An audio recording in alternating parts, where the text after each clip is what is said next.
मेरे दादू हैं तो बहुत ही केयर करते थे कि नदी तरफ ना जाए, क्योंकि एक दिव्यांग है और दिव्यांग के साथ नदी में जाना कितना डेंजरस होता है। उन्होंने कहा इतना इतना स्विमिंग करना, बस यहाँ से कोई भीगेगा नहीं तो पता नहीं पड़ेगा। तो वो पकड़ के ले गए। तो मैं समझता था मेरे पैरों में ही तो प्रॉब्लम है, मेरे मन सोच और मेरे करने के हौसले में तो कोई प्रॉब्लम नहीं है। हमने सेल्समैन का काम किया, फोटोकॉपी के पर दुकान पे काम किया, बट हमने स्विमिंग को नहीं छोड़ा।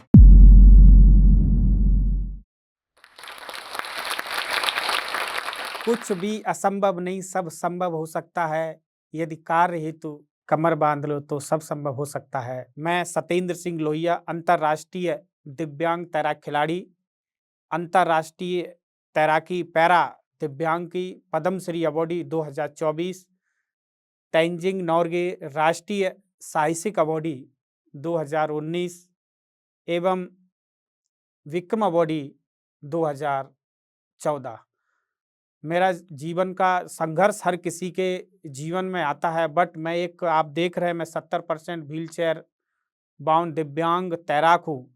तो मेरा जीवन के साथ साथ संघर्ष तो है ही है, साथ में मेरे शरीर का जो संघर्ष है, मेरे जो जीवन में, मेरे जीवन के साथ भी एक संघर्ष है। दिव्यांगों के साथ, समाज के साथ संघर्ष रहता है, एक खुद के साथ भी संघर्ष रहता है। तो वो प्रेरणादायी मैं स्टोरी आपके सामने शेयर कर रहा हूँ।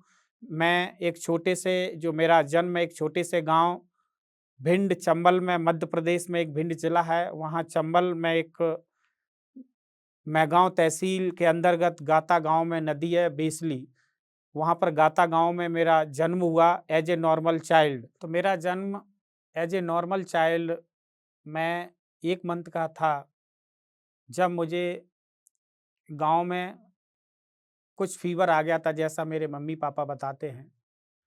तो उसके बाद हमें ये बोतल ग्लूकोज की ड्रिप दोनों पैरों में लगा दी। तो कुछ टाइम बाद हमको ये प्रॉब्लम, मैं चलने में असमर्थ हुआ।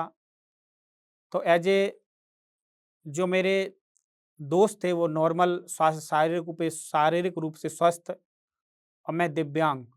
तो मैं भी चाहता था कि किसी तरीके से मैं जिन जैसा आगे बढ़ूँ, खेलूँ, साथ में उनके हर समय जैसा वो एक्टिविटी करते हैं वो मैं वैसा करूँ। तो नॉर्मली जिन्हें दिव्यांग बच्चे हो जाते हैं, तो मैंने गाँव देहातों में देखा है, उन्हें अपमान का कारण समझा जाता है। उनके माता-पिताजी को भी कहा जाता है कि आपने पूर्व जन्म में कुछ गलत किया होगा, जिसके वजह से आपके घर में ऐसा बच्चा पैदा हुआ। मेरे घर में भी रिलेटिव आते थे, काफ़ी लोगों ने, हमेशा मैं रिलेटिव आते, खुशी होती है। अरे सब लोग मामा, फूफा, बुआ सब लोग शादियों में जाते हैं तो काफ़ी खुशी होती है, अरे हमारे रिलेटिव आए। बट जब हमको देखते थे, अरे ये किसका बच्चा है, इसकी तो ज़िंदगी बेकार हो गई।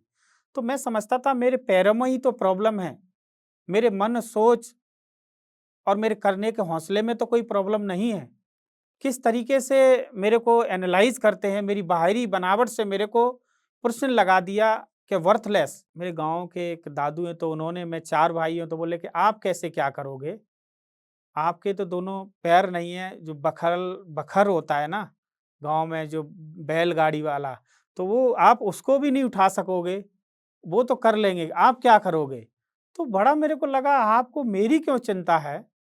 आपने, जो और लोग हैं, सब लोग, उनकी चिंता नहीं, मेरे को क्यों लग रही है? मेरे पैरों की वजह से। तो मैंने उनसे कहा कि ऐसा नहीं है कि मैं कर नहीं सकता हूँ। जो हम पर विश्वास नहीं करते, आप विश्वास कीजिए, हमको ऐसा नकारात्मक शब्द मत बोलिए, सकारात्मक जब सोचेंगे हमारे लिए, तो बहुत अवसर मिल सकते हैं हमें। तो मैंने वहीं से एक सोच डेवलप हुई कि नहीं सत्येंद्र, हमें समाज, सोसाइटी के साथ-साथ हमें अपने प्रदेश और देश के लिए भी कुछ करना है। तो ऐसे ही गाँव में इजी ज़िंदगी चल रही थी, तो मैंने ज़िंदगी का नाम चलना नहीं है, इसे बहुत अच्छे तरीके से जीना नाम है। तो मैं कभी, मेरे गाँव में नदी है, तो वहाँ पर मेरा कभी-कभी जाना-आना होता था, इतना बहुत डर लगता था कि नदी है तो, और घरवाले भी काफ़ी, मेरे, मैं कहूँगा मेरे दादू हैं तो बहुत ही केयर करते थे कि नदी तरफ ना जाए, क्योंकि एक दिव्यांग है और दिव्यांग के साथ नदी में जाना कितना डेंजरस होता है। तो मेरी लाइफ़ को लेकर बहुत सिक्योर थे। तो काफ़ी मैं ये सोचता था, मेरे को मना क्यों करते हैं? तो लोगों ने कि दिव्यांग हो तो क्या पता आप कर नहीं पाओगे, स्विमिंग में कुछ प्रॉब्लम हो जाएगी, एक्सीडेंट हो जाएगा।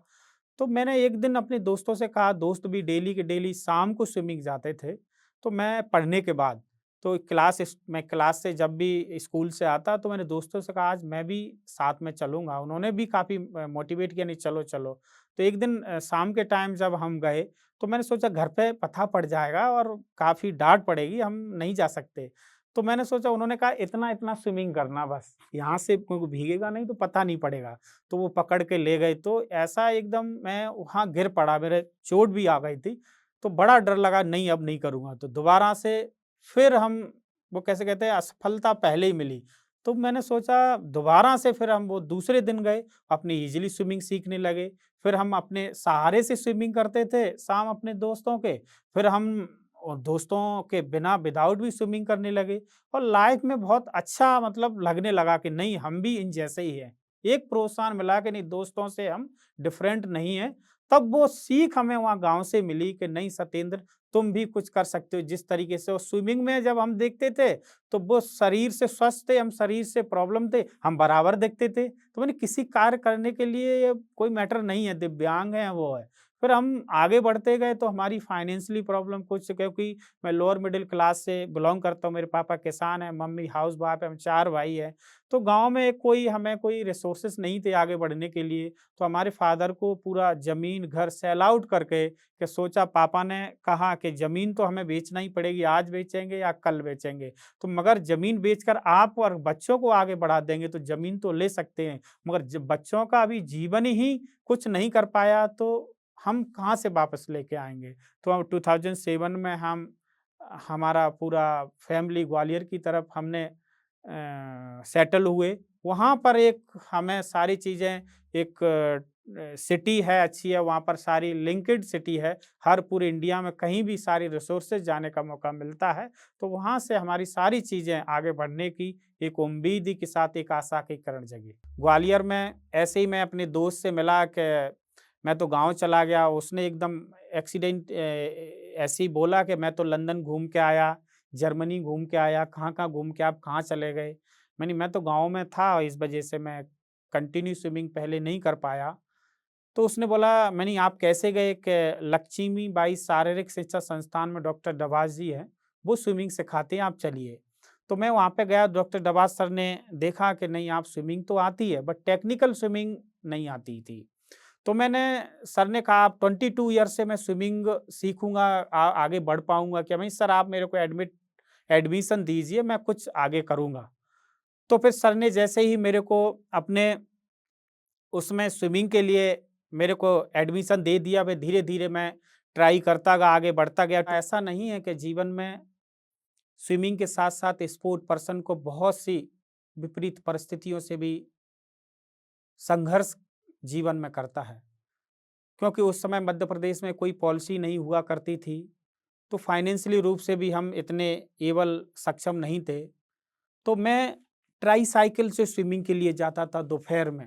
काफ़ी पसीना है और साइकिल एक पुरानी है, रिक्शे से अपना साइकिल जाना ही है और सुबह-शाम स्विमिंग के लिए, अभी पानी बरस रहा है, आँधी आ रही है, बट स्विमिंग के लिए हमें कंटिन्यू जाना पड़ता था। एक दिन भी हम उसको, जब कॉम्पिटिशन नज़दीक आता था, एक दिन हम उसको उसको खाली नहीं रख सकते थे और मैं कंटिन्यू उसमें स्विमिंग में भी काफ़ी परेशानियाँ आती हैं। जो शारीरिक रूप से स्वस्थ व्यक्ति होते हैं, वो तैराकी करें और दिव्यांग जब बच्चे तैराकी करते हैं, तो उन्हें काफ़ी परेशानी आती है। दिव्यांग के लिए हमेशा सपोर्टिव चाहिए, उन्हें ज़्यादा हेल्प की ज़रूरत पड़ती है और दिव्यांग जो शारीरिक रूप से उनको दिव्यांगता है, तो उनको सर्दियों में स्विमिंग करने में बहुत ही परेशानी होती है क्योंकि उन्हें सर्दी ज़्यादा लगती है। तो ये जीवन की हमने सर्दी, गर्मी सब कुछ झेलते हुए मैंने सोचा सब कुछ दिमाग से होता है। अगर हम सोच लेंगे हमें सर्दी लग रही है तो सर्दी लगेगी, गर्मी लग रही है तो गर्मी लगेगी। बट हमने ये सोचा कि हमें कुछ करना है। अगर जीवन में अगर नाम करना है, आगे बढ़ना है तो हमें बहुत से किसी कार्य करने के लिए एक ही सपना बहुत ज़रूरी है। एक ही सपना बहुत ज़रूरी है, ना करने के लिए 100 बहाने भी चाहिए। तो ये सब बहाने हैं, तो मैंने उन बहाने को नकारते हुए जीवन में तैराकी में आगे बढ़ा। काफ़ी लोगों ने हँसी उड़ाया, मज़ाक उड़ाया कि आप किस तरीके से कर लोगे? क्योंकि दैट टाइम मैंने एडमिशन लिया, हमारे साथ के ही लोगों ने ये भी कहा कि आप गाँव वाला है, क्योंकि मेरे को चंबल से आता हूँ तो एक अच्छे से इंग्लिश और कम्युनिकेशन स्किल्स नहीं थी। तो मैंने सोचा किसी कार्य करने के लिए ये ज़रूरी नहीं हमें आगे बढ़ना है, हमें डिमोटिव नहीं मोटिवेशन ये हमें आगे बढ़ने के लिए प्रोत्साहित कर रहे हैं। तो फिर सीधे से हमने अपने आप पर फ़ोकस किया और स्विमिंग में मैंने सोचा कि अगर स्पोर्ट पर्सन हम अगर खेल भी न आगे तो इस स्पोर्ट में जुड़कर हम बहुत कुछ नाम तो कर ही सकते हैं, साथ में ये संदेश भी दे सकते हैं कि अगर दिव्यांग व्यक्ति है, अगर उसको सहानुभूति की नज़र से नहीं, प्रोत्साहन और उसे मार्गदर्शन दिया जाएगा, तो वो आगे बढ़ सकता है। तो आदरणीय वीके डवास जी ने हमें मार्गदर्शन दिया, जिसकी वजह से विभिन्न परिस्थितियों, चुनौतियों के मैं ना हार ना मानते हुए भी मैं आगे बढ़ा। तब पहली बार मैंने स्टेट में कॉम्पिटिशन में भाग लिया ग्वालियर में। तो वहाँ पर हमें एक सिल्वर मेडल मिला। क्या है ना जब चाह होती तो राह मिलती है, जो सपने देखते वो पूरे होते हैं तो प्रोत्साहन प्रोत्साहन बहुत ही अपने आप मिलता है। तो इसके बाद हमारा चयन नेशनल चैंपियनशिप कोलकाता के लिए हुआ। वहाँ पर हम पहली बार अपने मध्य प्रदेश के लिए ब्रॉन्ज मेडल लेके आए। तो एक जब सपना जब न्यूज़ में वो कहते हैं ना जब मेरा पहली बार न्यूज़ में नाम आया ना, आजकल तो ईज़ी है सोशल मीडिया, तब पेपर में नाम आता था ना बहुत ही मोटिवेट करता था और ये लगता था कि नहीं हम हमारे बारे में आया है, हम और अच्छा करेंगे तो हमारे बारे में और टीवी और न्यूज़ में आएगा। तो जिस तरीके से मैं आगे बढ़ा और काफ़ी चीज़ें स्ट्रगल हुई, क्योंकि मैं ये भी यहाँ पर आप दर्शकों को ये भी बताना चाहता हूँ कि आप जो भी जीवन में करते हैं उसे समर्पण भाव से कीजिए। साथ में ये नहीं है कि हम पर क्या है, क्या नहीं, हमारे पास जो है उसी में हमें 100% पूरा देना है। पहले मध्य प्रदेश सरकार के द्वारा जो भी हम मेडल जीत के लेके आते थे, उसका कोई भी फाइनेंशियली रूप से सपोर्ट नहीं दिया जाता था। फिर हमने सोचा क्यों ना हमें शारीरिक रूप से स्वस्थ खिलाड़ी उसी की तरह हमें ट्रीट किया जाए। हमने इसके लिए संघर्ष किया, मध्य प्रदेश सरकार से माँग की, हाई कोर्ट में भी गए और मध्य प्रदेश सरकार ने 2019 में सभी दिव्यांग लोगों के लिए पॉलिसी बना दी। आज सारे दिव्यांग लोगों को उसकी सुविधा मिल रही है। फिर उसके बाद हम आगे बढ़ते गए, कोल्हापुर गए, कोल्हापुर से फिर हम बैंगलोर गए, धीरे-धीरे हम स्टेप को बढ़ाते रह गए। तो 2014 में हमें विक्रम अवार्ड मध्य प्रदेश सरकार के द्वारा दिया गया।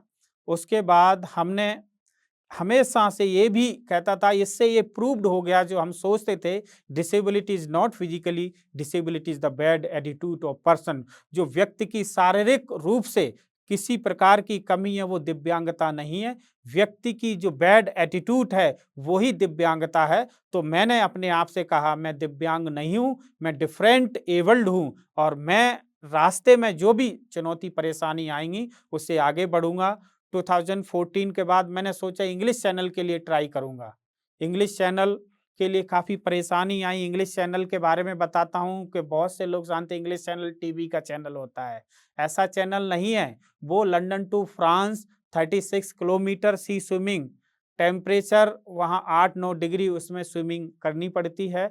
उसके बाद मैंने अपने मन में ये एनालाइज़ किया कि इसके लिए भी प्रोत्साहन किस तरीके से हमें जाना है, क्योंकि उस समय मेरे को इतनी इंग्लिश नहीं आती थी, ना ही मैं उसमें इतना जानता था किस तरीके से अप्लाई करूँगा, क्या आगे बढ़ूँगा। तो मैंने धीरे-धीरे अपने प्रयास करता रहा, तो मेरा इधर कनाडा के लिए इंटरनेशनल चैंपियनशिप के लिए सिलेक्शन हो गया।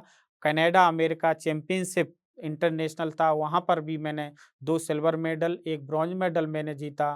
फिर 2017 में international Paralympic swimming championship Sydney में हुई, वहाँ पर मेरा गोल्ड मेडल आया। फिर मैंने कहा और आगे हमें चलना है। तो सबसे बड़ी चुनौती का काम था इंग्लिश चैनल के लिए। इंग्लिश चैनल के लिए 15 के लाख के समथिंग काफ़ी खर्चा आता है, तो उसके लिए काफ़ी स्ट्रगल करना पड़ा। मैंने सोचा क्यों मेरे पास जब मैंने इंग्लिश चैनल की जब बोट बुक की थी, आप इमेज कर सकते हो मेरे पास 25,000 भी पैसे नहीं थे। वो भी मैंने किसी के द्वारा अरेंज करके काफ़ी हमने लोन्स लेके वो हमने बोट बुक की और हमने 50 ऐसे बंडल जो होते हैं पेपर के, वो छोटे-छोटे वो हमने एप्लीकेशन के जो बंच बना के रखे, विभिन्न डिफरेंट एनजीओज़, कंपनियों को भेजते रहे कि नहीं कहीं तो मतलब कहीं रहा है तो उसमें रास्ते में उजाला तो होगा, बट अपने आप को चलते रहना चाहिए। रात है तो सुबह होगी, तो एक ना एक दिन मेरा सपना पूरा होगा। तो मैंने कहीं न्यूज़ में, न्यूज़ फ्रिंकले हैं एक फ्रांस के, उनके दोनों हाथ, दोनों पैर नहीं हैं। उन्हें इंग्लिश चैनल का उन्होंने क्रॉस किया। तो मैंने सोचा उन्होंने इंग्लिश चैनल को क्रॉस किया है, तो क्यों ना, हमारे तो पैर में ही प्रॉब्लम है शारीरिक रूप से, बट हमारे हाथ तो हैं, मगर मैं कर सकता हूँ। तो इसी के साथ मैंने ट्रेनिंग इंग्लिश चैनल की स्टार्ट कर दी। इंग्लिश चैनल की स्टार्ट ट्रेनिंग के बाद काफ़ी विपरीत परिस्थितियाँ, लोगों ने हँसी उड़ाई, मज़ाक का, इंग्लिश चैनल के लिए कैसे क्या करोगे, कैसे आगे बढ़ोगे? इवन गवर्नमेंट के द्वारा भी जब हम पहली बार फाइनेंशियली स्पॉन्सरशिप के लिए मैं जब सर के पास गया मध्य प्रदेश में, तो उन्होंने कहा कि हम सुसाइड के लिए पैसा नहीं देंगे। तो मैंने सोचा सर, मेरे आप शारीरिक बनावट से आप मेरे विश्वास नहीं कर रहे हैं। समाज की सबसे बड़ी एक, मैं कहूँगा, एक धारणा है, हम लोग जैसे दिव्यांग हैं, उन पर लोग विश्वास नहीं करते।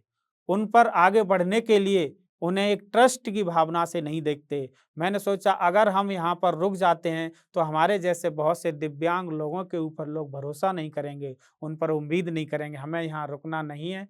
फिर हमने टाटा ट्रस्ट से हमें हेल्प मिली, उन्होंने इंग्लिश चैनल के लिए स्पॉन्सर किया। और एक उस समय ग्वालियर के साथ इंदौर में डीएम पी नरहरी जी, उन्होंने भी मेरे को सपोर्ट किया इंग्लिश चैनल के लिए। और हमारा डिपार्टमेंट वाणिज्य कर विभाग में मैं पदस्थ हूँ इंदौर में। विभाग की तरफ से भी समय-समय पर मेरे को ट्रेनिंग के लिए छूट दी गई। मैं पुणे में इसके लिए स्पेशल ट्रेनिंग की। वहाँ पर रोहन मोरे जी हैं, उनके माध्यम से मैंने इंग्लिश चैनल की सारी फॉर्मेलिटी किया। उनको भी तेंजिंग नोर्गे अवार्ड मिला है। विश्व के 7 चैनल उन्होंने क्रॉस किया है। तो मैंने कहा इससे बड़ा गाइडेंस कौन मिल सकता है? तो मैंने उनके अंडर में गाइडेंस पूरी तरीके से इंग्लिश चैनल की तैयारी कर दी। साथ में हमें ये कहा गया कि आप नहीं कर सकते हो तो आप कुछ करके दिखाइएगा सरकार के द्वारा। तो मैं पहली बार बॉम्बे में गया, 3 मई 2017 को 33 किलोमीटर की तैराकी मैंने इंग्लिश चैनल के तैयारी से पहले 2017 में 5 घंटे 42 मिनट में उसको क्रॉस ही नहीं किया, एक रिकॉर्ड बनाया। फिर अपने आप पर विश्वास हुआ। उसके बाद सारी चीज़ें हमने फाइनेंशियली तरीके से भी लोगों से एक काफ़ी अपना घर मकान भी हमने गिरवी रखा। और फिर तब हम इंग्लिश चैनल के लिए गए। मुझे इंग्लिश चैनल के लिए Tata trust, P Narhari sir, मेरे वाणिज्य का डिपार्टमेंट और भी डिफरेंट एनजीओ से पैसा तो मिला था, बट इतना पैसा हम इकट्ठा नहीं कर पाए कि हम इंग्लिश चैनल के लिए हम जा सकें। तो मेरे दिमाग में ये चीज़ आई कि हमारे पास एक घर है, जो हमारे माता-पिता का, क्यों ना हमने बैंक में उसको गिरवी रख दिया जाए। तो बैंक में हमने उसके लिए गिरवी रखा, उसमें भी काफ़ी प्रॉब्लम आई, काफ़ी गारंटीज़ लगती हैं, तो वो हमने जैसे-तैसे लोगों से रिक्वेस्ट करके अरेंज किया। 24 जून 2018 को इंग्लिश चैनल क्रॉस ही नहीं किया, एशियन रिकॉर्ड बनाया। और फिर उसके बाद नेक्स्ट ईयर 2019 में मैंने कैटेलिना चैनल अपने साथियों के साथ रिले में उसके क्रॉस किया। और उसके बाद हमने नॉर्दर्न आयरलैंड में जो सबसे ठंडा चैनल होता है 14 घंटे 29 मिनट में, उसको अपनी टीम के साथ क्रॉस किया, एशियन रिकॉर्ड बनाया। तब कहीं जाकर मुझे भारत सरकार के द्वारा पहली बार सामाजिक न्याय विभाग के द्वारा सर्वश्रेष्ठ दिव्यांग खिलाड़ी का पुरस्कार दिया गया।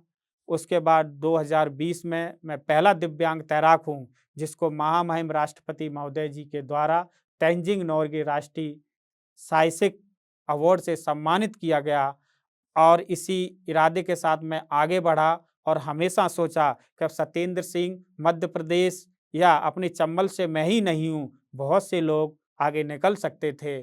बस due to lack of knowledge की वजह से वो आगे नहीं निकल पाए, प्लेटफ़ॉर्म नहीं निकाला, प्लेटफ़ॉर्म नहीं मिला, तो वो वहीं पर अपने टैलेंट को समाज और देश के सामने उनका टैलेंट नहीं आ पाया। तो मेरे मन में एक बहुत ही ये बात बार-बार आती थी, हम ही क्यों, हम जैसे और निकलना चाहिए।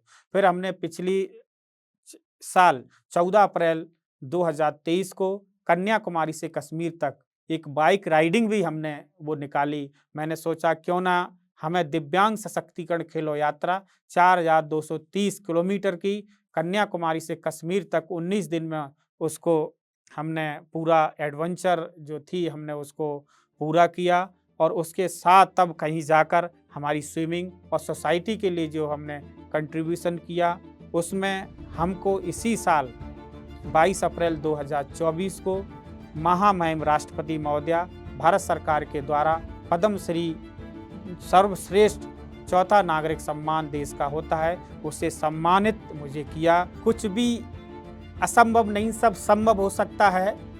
यदि कार्य हेतु कमर बांध लो तो सब संभव हो सकता है। जैसा कि मैंने बहुत से वीडियो जोश टॉक के अपने प्रोत्साहन आगे बढ़ने के लिए देखे, और कभी सपना होता था कि अपने जीवन को, संघर्ष को बताने के लिए हमें भी मौका मिलेगा। अपने संघर्ष को मैंने आगे बढ़ा और आज मैं जोश टॉक पे आकर अपने आप को बहुत ही प्राउड और महसूस कर रहा हूँ